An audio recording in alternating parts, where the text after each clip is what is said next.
Welcome, welcome everyone to the Sagittarius full moon preparation for a potent lunar eclipse that occurs, as you can see on the screen, here in the eastern part of the United States at 9:47 tomorrow morning. So hopefully all of us will be able to also link up subjectively at that time, trying to free our schedules or at least free our consciousness so that we can be available as part of this vast collective channel that's established between the three spiritual centers on our planet, humanity, hierarchy, and Shambhala. That's essentially what we're doing together, is helping to facilitate the free flow of energy between the three planetary centers.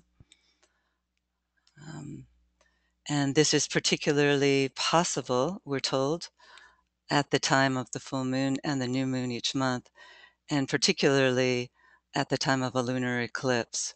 So essentially, if we can just keep that in our mind, that what we're really trying to do is to facilitate this free flow of energy between these three centers, Shambhala being the highest head center, the center of the will aspect, the first ray, the hierarchy, of course, being the great second ray center of love wisdom, the center of the enlightened and perfected beings.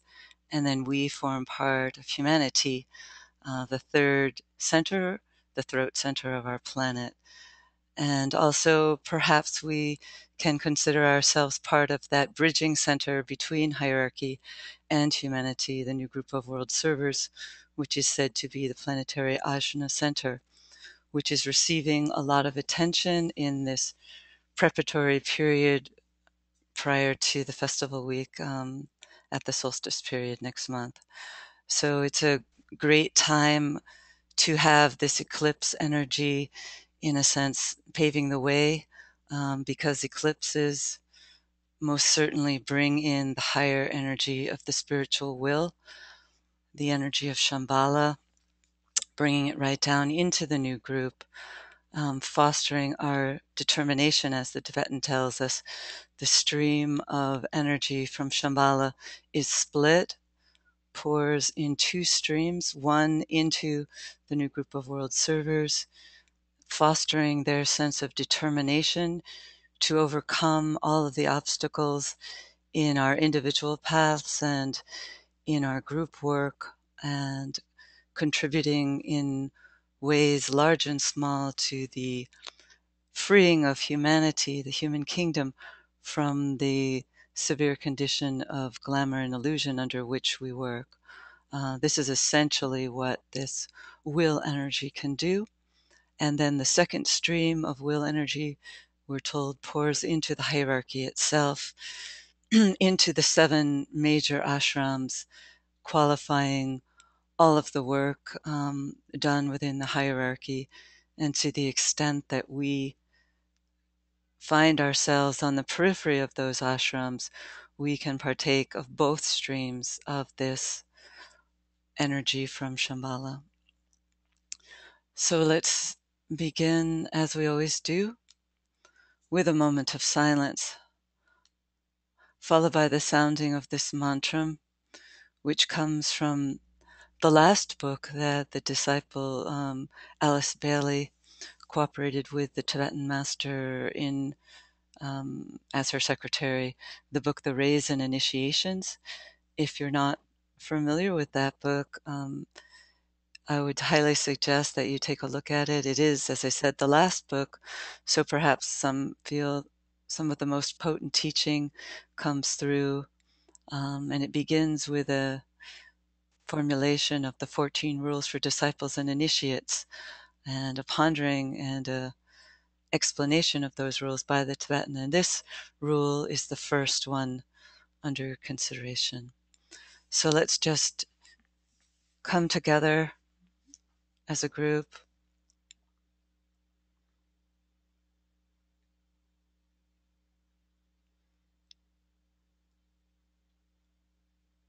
linking with the soul of our group.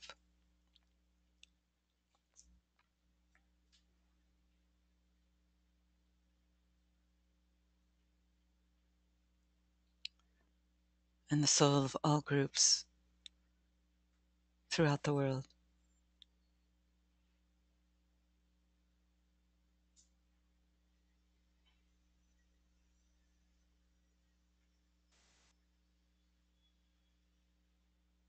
Connecting with the etheric or energy body of the great life that ensouls our planet Earth.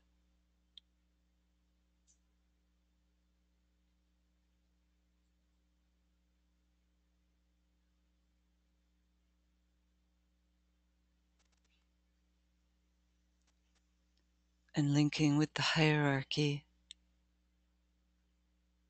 the planetary soul,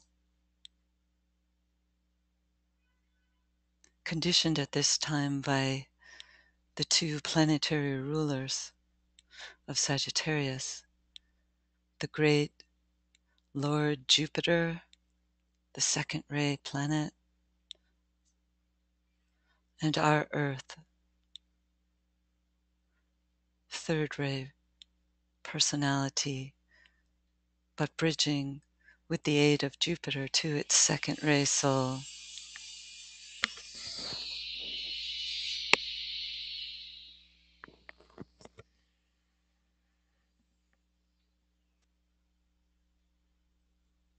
And then we extend the alignment to the third link in this planetary triangle, the center Shambhala, and hold our minds open and receptive to the inpouring energy from the great sign of Sagittarius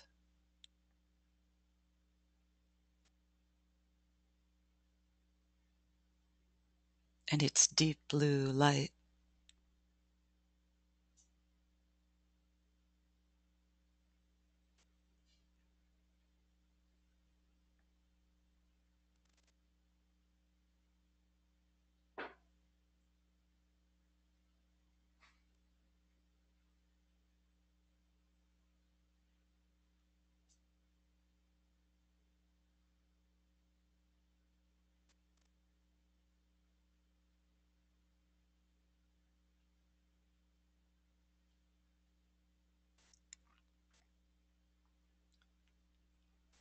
Visualize the energy circulating through the triangle.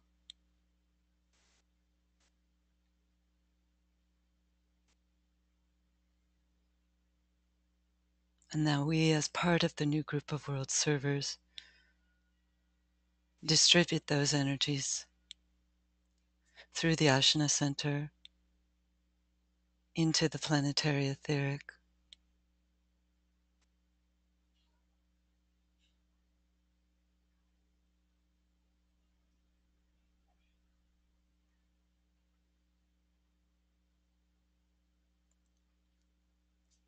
As we sound Rule 1,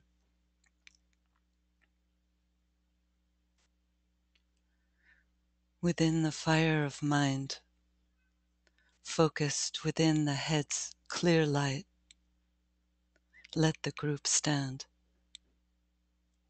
The burning ground has done its work.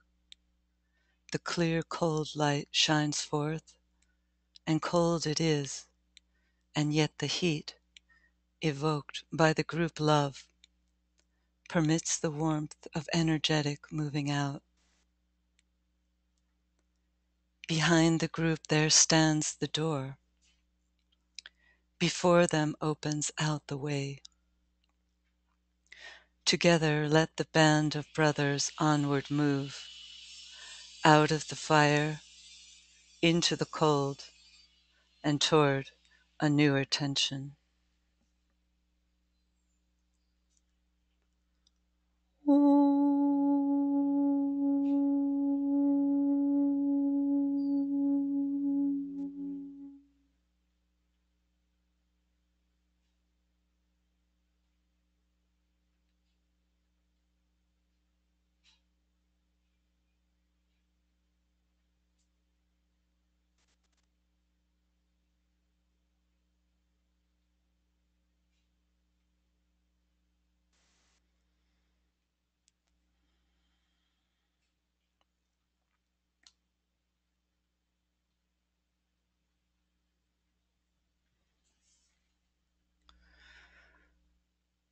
Obviously, this rule is beyond the comprehension of most of us, as are all of the rules. But the Tibetan does give them out in the hopes that through their contemplation, their pondering, we can expand the contours of our minds, because they are decidedly um, only understood through the application of the higher mind, through the ability to build that bridge in consciousness, which is called the rainbow bridge, the bridge which connects the lower concrete mind with the higher abstract intuitive um, atmic mind.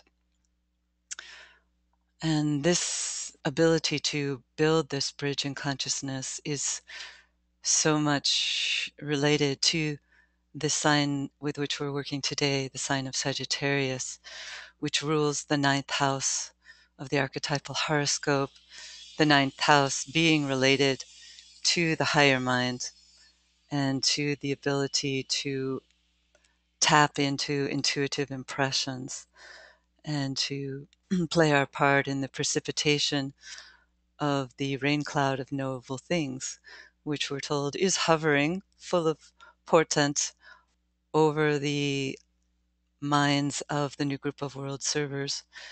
And it is particularly our task as those who work with somewhat greater understanding of the spiritual opportunities standing before us at this time.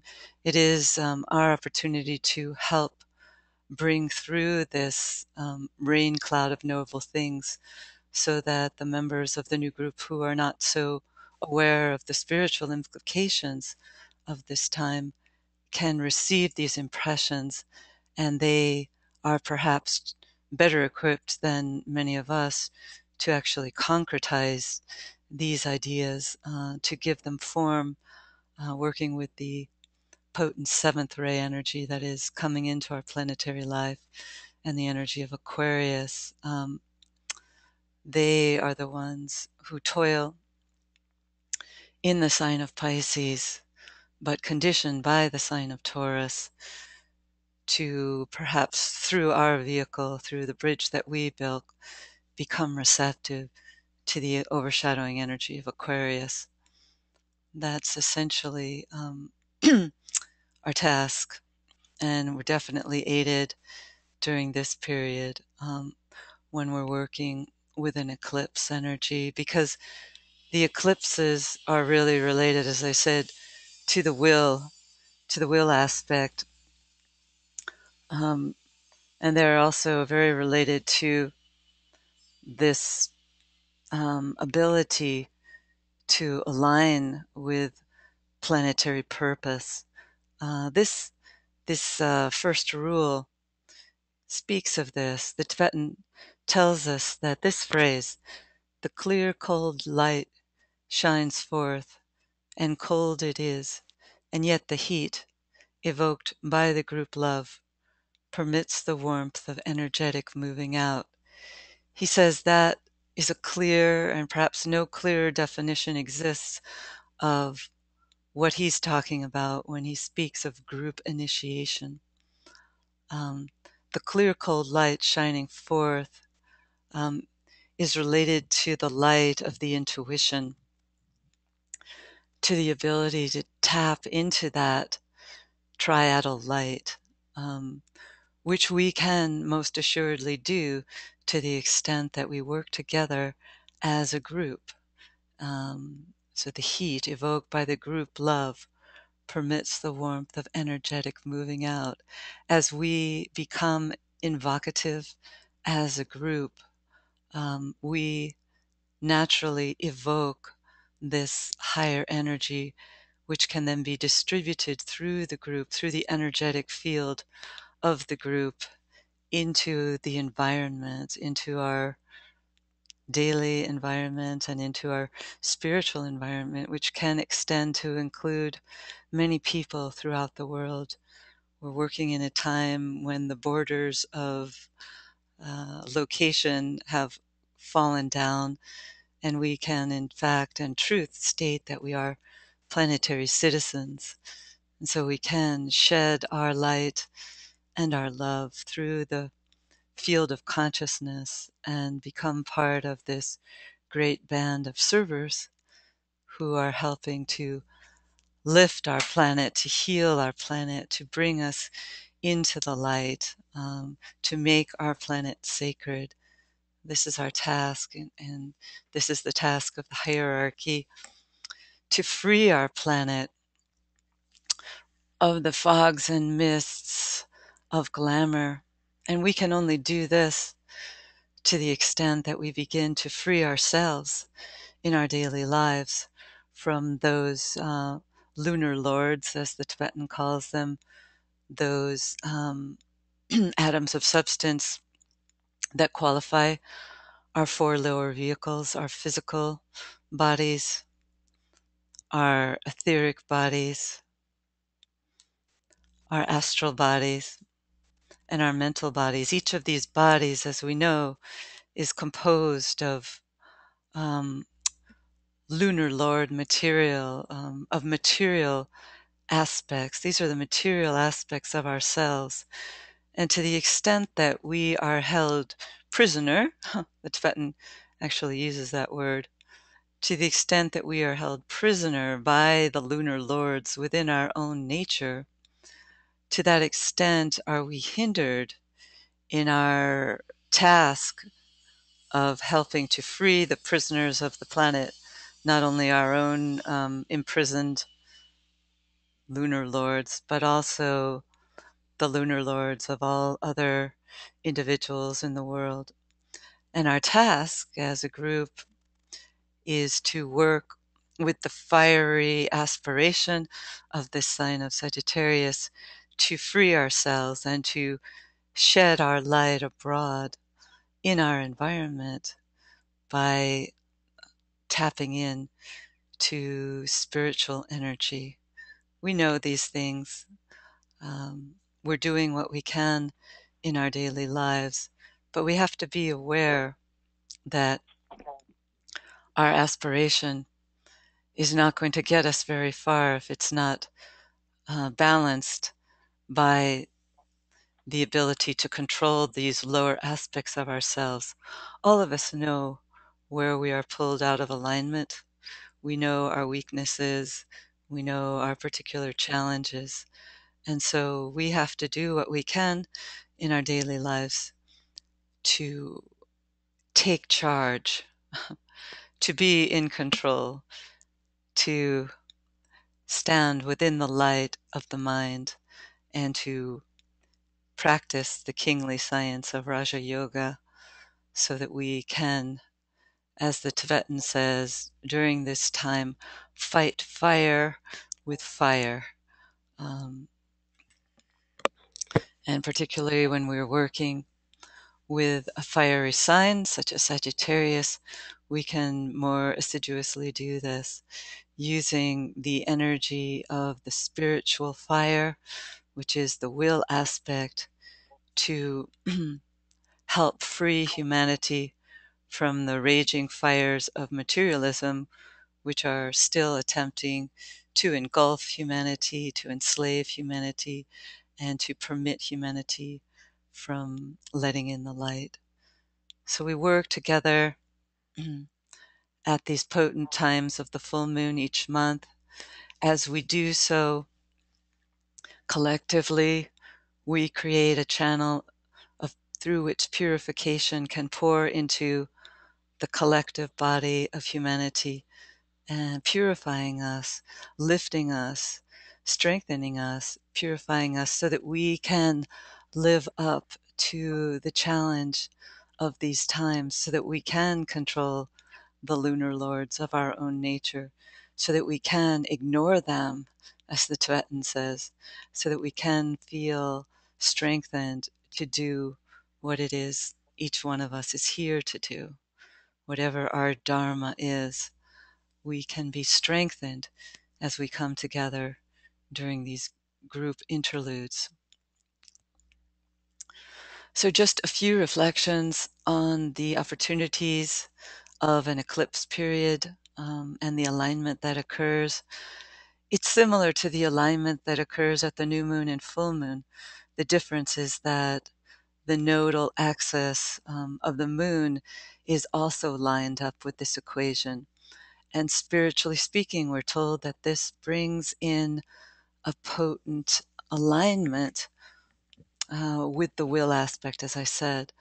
So this time, at this lunar eclipse, the relationship is most powerfully being felt between the highest center, Shambhala, and the center hierarchy, the earth being, the sun being representative of Shambhala, the earth being representative of hierarchy, and the moon being representative of humanity and the unredeemed aspects of humanity. So to the extent that we align ourselves as part of the new group of world servers and place ourselves within the periphery of the great ashram of hierarchy, to that extent can we find ourselves part of this earth, part of this hierarchical center, and its alignment at this time growing until tomorrow morning at 9:47, wherein the energy of the spiritual will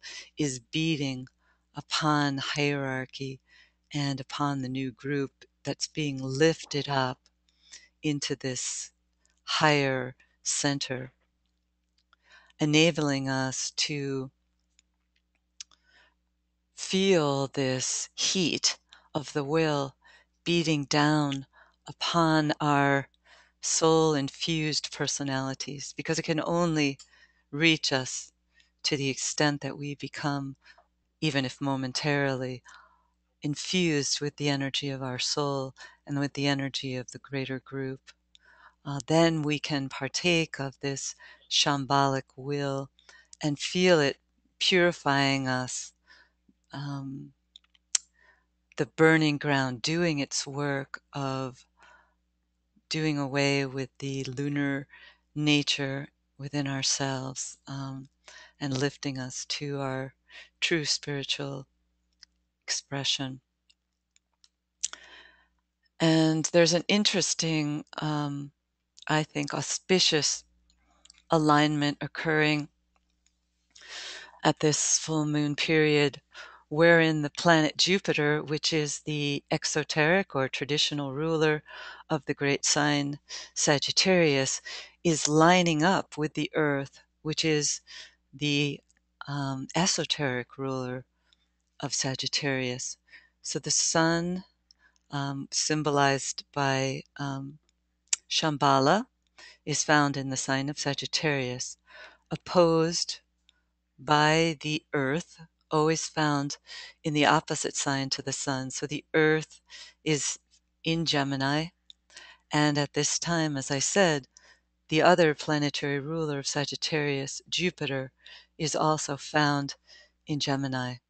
So there's a powerful alignment here between the two rulers. And since the esoteric ruler, the one which we most assuredly work with as a discipleship group, is our planet, this is the only sign that's ruled esoterically by the earth. This is, I think, a potent opportunity, a door being opened whereby our earth is truly being bathed, not only by the Shambhala light, pouring in the energies of Sagittarius, but by the beneficent planet Jupiter aligning up with this eclipse. Jupiter, the sacred planet, along the second ray line, helping our planet Earth, which we're told is ruled at the soul level by the second ray. Surely Jupiter's task is to help bring the planet Earth into alignment with its soul. And so it seems the opportunity is great at this time of this eclipse. So let's do all we can to hold the alignment and to work powerfully with this first and second ray energy. This is an image by the great Russian artist Nicholas Roerich, which I think clearly depicts the opportunity of this eclipse in the sign of Sagittarius. You see the many riders on the horse approaching the great Lord of the world in Shambhala, the fiery Lord, and you see others racing back, because it's really not a matter of racing to the great Lord and remaining there, as we know. It's really a matter of racing back into the plains. This is the sign the Tibetan tells us of the plains. Um, Scorpio is the sign of the depths, the disciple in the depths, um, dealing with the darker aspects of our nature. And the triumph in that sign leads to the liberation which characterizes this great sign of the plains. And here we can see the plains, and then in the distance, beyond the rainbow bridge, or is the mountain of initiation. So this is the disciple in the plains, moving fast along the plains, seeing the mountain, shooting the arrows of the intuition, ever on ahead, and chasing to that mountaintop, but always coming back to the plains, as did the great teacher, the Christ. He went up to the mountain of initiation, but he always then descended into the plains, bringing the revelation to humanity, characterized by the plains. It does no good to remain on the mountaintop. We can only be truly effective as we learn somehow to translate the ideas received in the inspiration of that mountain and bring them down into the plains, wherein we work among humanity, we serve among humanity. We see the goal, we reach that goal, and then we see another. The keynote of this great sign of discipleship is what can inspire us to always seek our next step in consciousness and our next step in our daily lives, whereby we learn somehow to embody these impressions in tangible, concrete forms that we act as translators of those forms, so that we can aid in the process of freeing the prisoners of the planet and liberating humanity. So I just had a few more thoughts. In the ninth labor of Hercules, the essential task is always set by the teacher, whom Hercules visits before he undertakes his labor. The teacher gives a word of wisdom, which then becomes the seed of an intuitive impression, which usually helps Hercules to succeed in his labor. And in this particular labor, he said, the flame that gleams beyond the mind reveals direction clear. So obviously this is speaking to the intuition, the key quality to be developed in the sign of Sagittarius. And the labor itself is called the killing of the, forget the name of the birds, Stymphalian, I believe. The killing of the Stymphalian birds who were hovering over a marsh. Birds, fierce, dark birds with metal beaks, who were like a dark cloud, a thick cloud of glamour and illusion, hovering over the land and forbidding people from seeing the truth.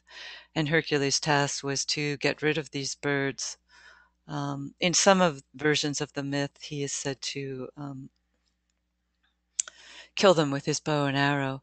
But in the myth, as portrayed in the book The Labors of Hercules, we're told that Hercules took some symbols that he was given and he clashed the symbols together, and this liberated, through sound, liberation was found. And so I just wanted to bring to your attention, if you don't know about it, of a very simple and very, I think, innovative and intuitive gathering that's being organized by a group in India, which is called the 1 billion ohms.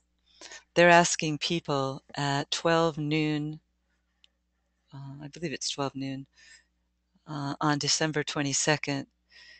That's Indian time. And you can go to this website, 1billionohms.com, and find the time in your area. And they're asking us to come together for 3 minutes on this solstice day, the day following the solstice, the day that the shift movement and so many others are recognizing as a possible birth of the new humanity, to come together with all others at the same time throughout the world for 3 minutes to sound a continuous Om. So I would encourage us all to join up with that as part of our festival week activities, and thereby collectively play our part in bringing in this new earth, which we all are desiring.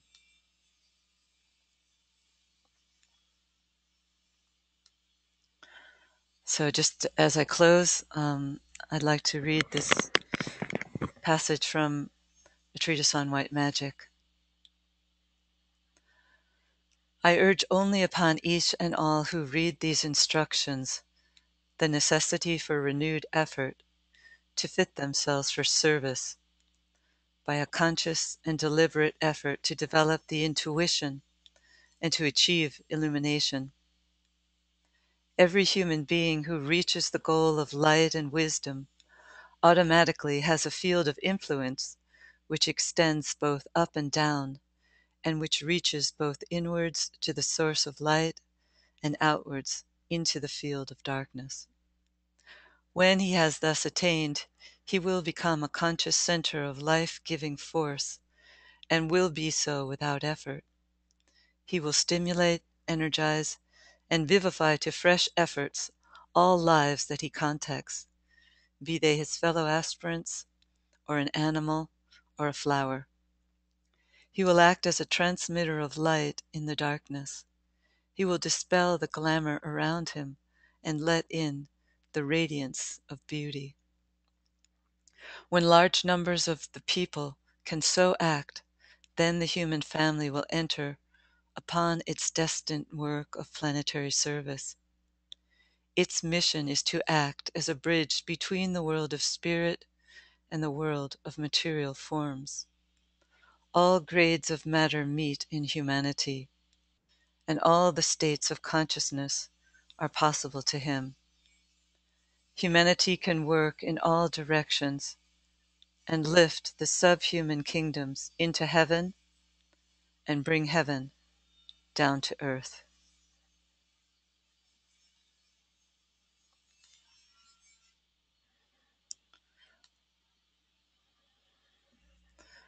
I apologize for the noise in my environment.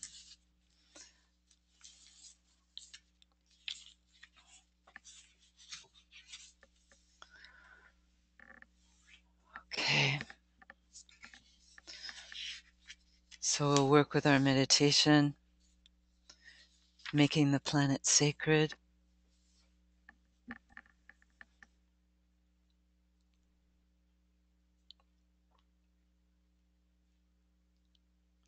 Let us stand in spiritual being, open energetically to the inflowing energies available to us, silently sounding the Om, Visualize a beam of light pouring in from the group soul, flooding the mental body, purifying the emotional body, and calming the physical etheric body.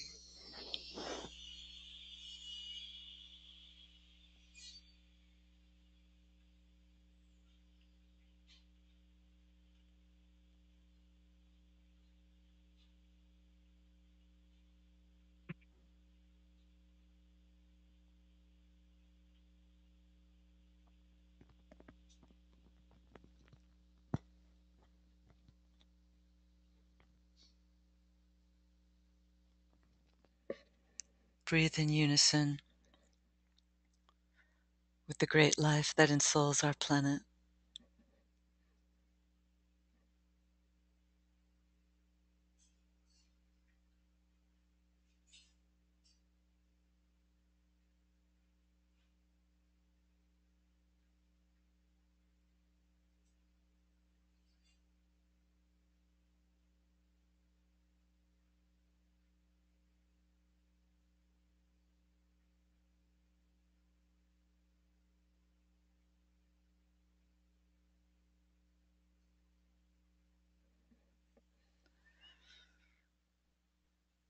I seek the way.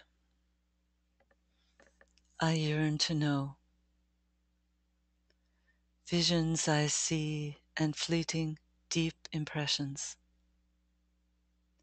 Behind the portal, on the other side, lies that which I call home. For the circle has been well nigh trod, and the end approaches the beginning. I seek the way. Always my feet have trod. The way of fire calls me with fierce appeal. Naught in me seeks the way of peace. Naught in me yearns for earth. Let the fire rage, the flames devour. Let all the dross be burnt, and let me enter through that gate and tread the way of fire.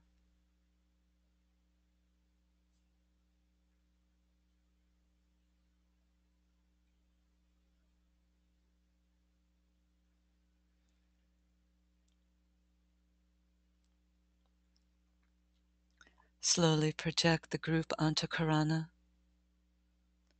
the inner bridge of light, to the spiritual hierarchy, the masters of the wisdom, silently sounding the Om and using the keynote, I see the greatest light.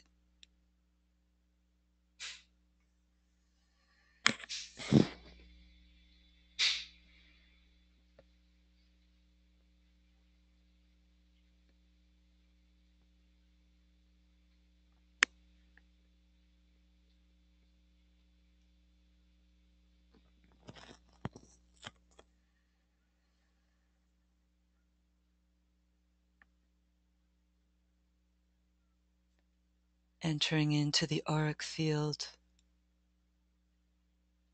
of the hierarchy, standing upon the periphery, sensing the vibration of that great group, that heart center.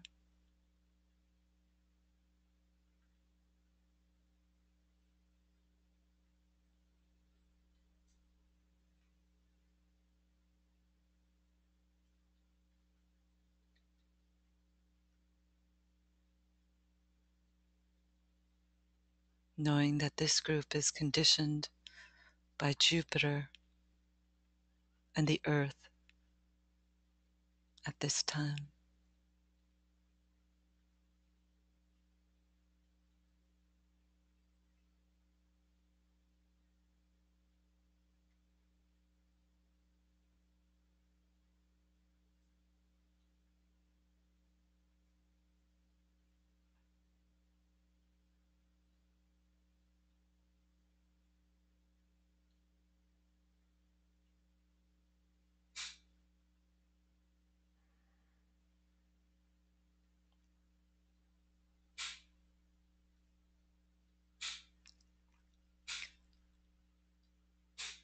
Now holding our consciousness centered within hierarchy,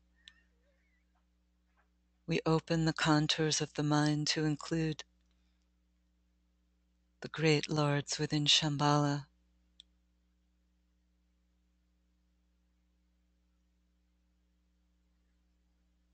and extending our imaginative alignment to the heart of the sun and the inpouring energies from Sagittarius.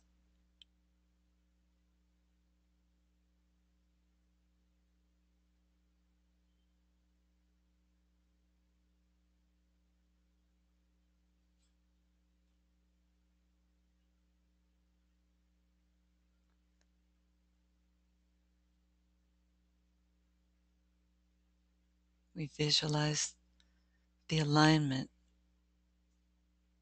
between the three planetary centers.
Take a few minutes to focus on the quality of the purificatory fires needed to carry out the work.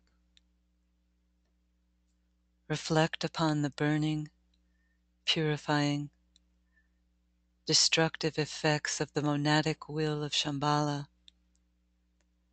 upon its distorted reflection, the individual will.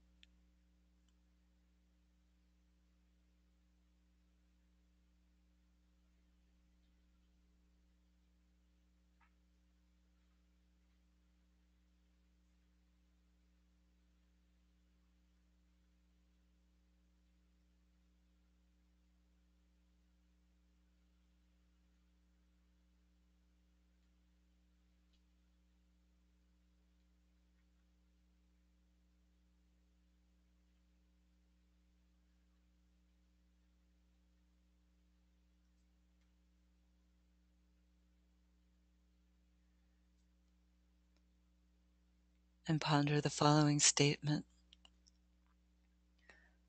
The purpose of my soul must show itself through burning. That which obstructs and hinders must disappear before the power of God. That power am I. I therefore tread the way unto the burning ground. There hindrances disappear.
As we silently sound the Om,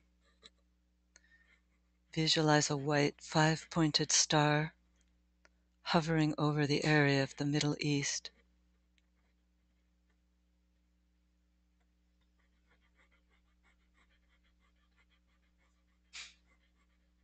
Visualize a great outpouring of fiery love through the star and through all planes and states of planetary consciousness into the animal, vegetable, and mineral kingdoms.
See the fogs and mists of glamour and illusion being dissipated by the outpouring love.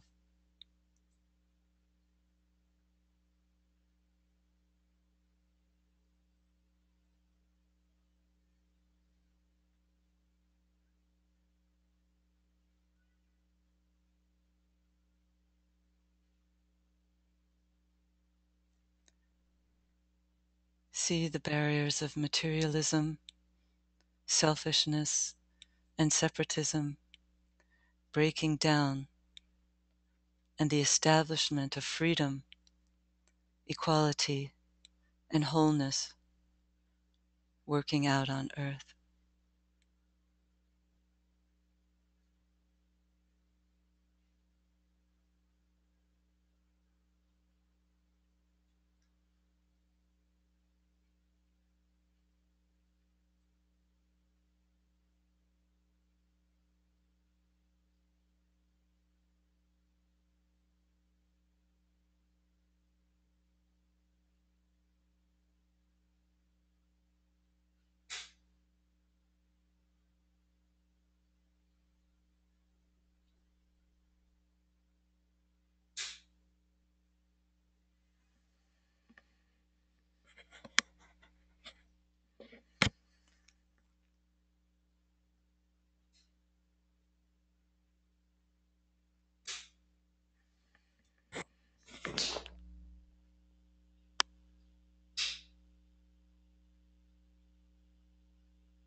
Silently sound the Om.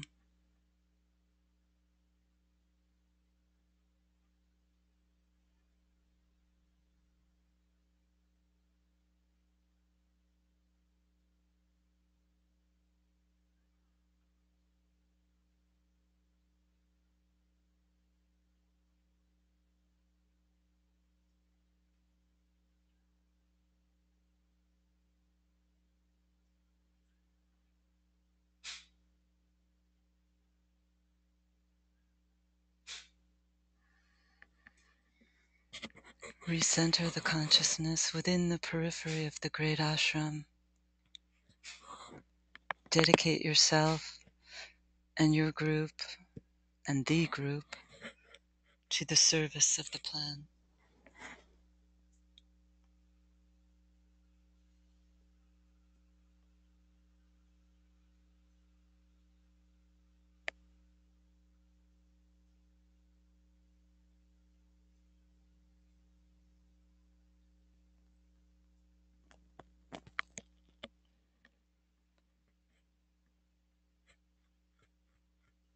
In the center of all love I stand. From that center I, the soul, will outward move. From that center I, the one who serves, will work. May the love of the divine self be shed abroad in my heart, through my group, and throughout the world.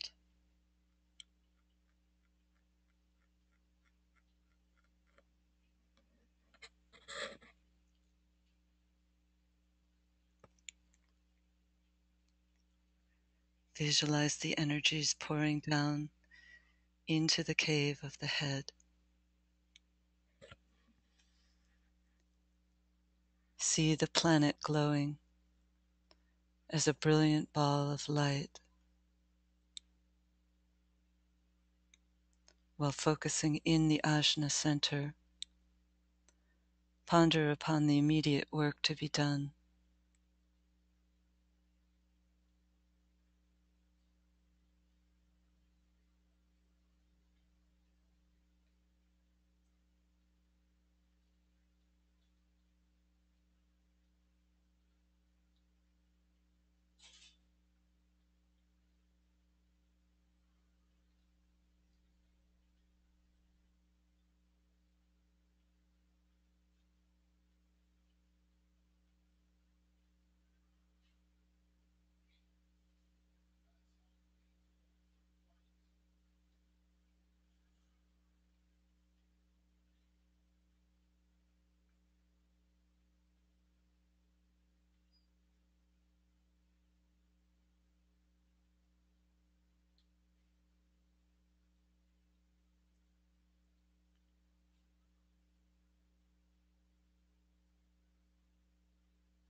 Distribution.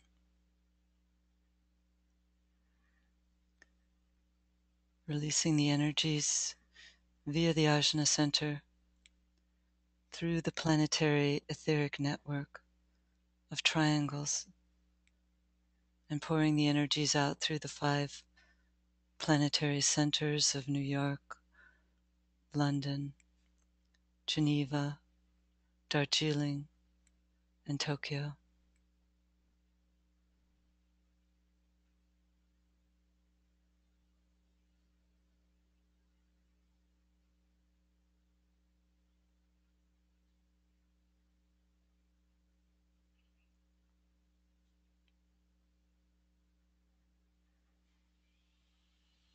From the point of light within the mind of God, let light stream forth into human minds.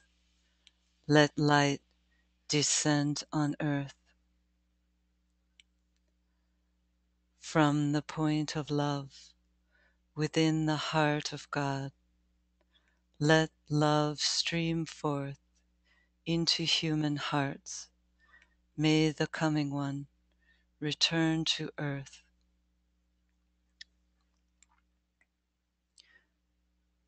From the center where the will of God is known, let purpose guide all little human wills, the purpose which the masters know and serve. From the center which we call the human race, let the plan of love and light work out, and may it seal the door where evil dwells. Let light and love and power restore the plan on earth.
Thank you very much. Just a reminder that tomorrow at 2 p.m. Eastern Standard Time, 1 hour later than today's meeting, there will be a webinar in conjunction with the 2012 initiative, an interview with one of the founding members of Seed Group International, Davina Cox, and it should be quite interesting. So I hope many of you can join in with that. And of course, the exact time of the full moon again is at 9:47 tomorrow morning Eastern Standard Time.